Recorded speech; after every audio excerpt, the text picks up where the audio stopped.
नमस्कार दोस्तों, आइए इस सवाल को सॉल्व करते हैं। लिखा है 4/x प्लस 3y बराबर 14 और 3/x माइनस 4y बराबर 23 को हल कीजिए। तो पहला हमें समीकरण दिया है 4/x प्लस 3y बराबर 14 दिया हुआ है।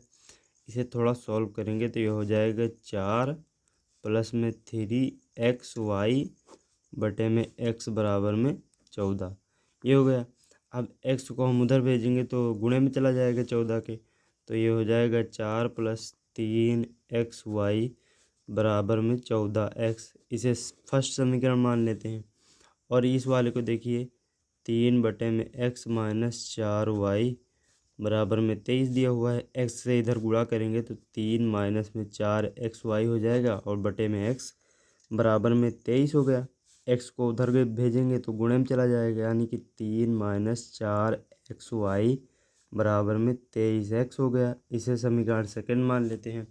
अब देखिए समीकरण 1 में 4 से गुणा कर देंगे और समीकरण 2 में 3 से। तो यहाँ पे लिखेंगे समीकरण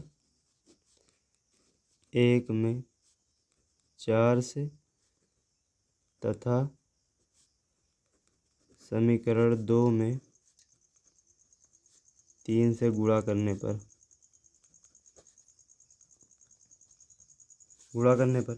अब समीकरण 1 में 4 से करेंगे, 4 चौक 16 प्लस 4 तेईं 12xy बराबर में 4 चौक 16 और 4 कब 4 1 5 56x।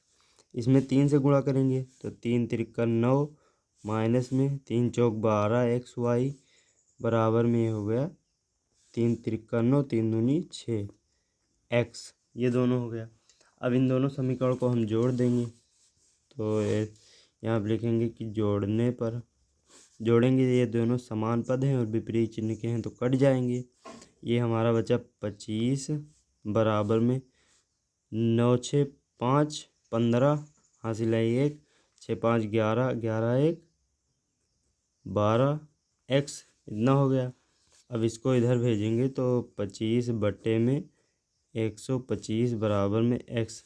अब ये 25 पंचे 125 होता है, तो यानी कि x बराबर हमारा आ गया 1/5। ये x का मान हो गया। अब x का मान हम समीकरण 1 में रख देंगे तो यहाँ पे लिखेंगे कि x का मान समीकरण 1 में रखने पर समीकरण 1 हमारा दिया हुआ है 4 प्लस में 3xy बराबर में 14x।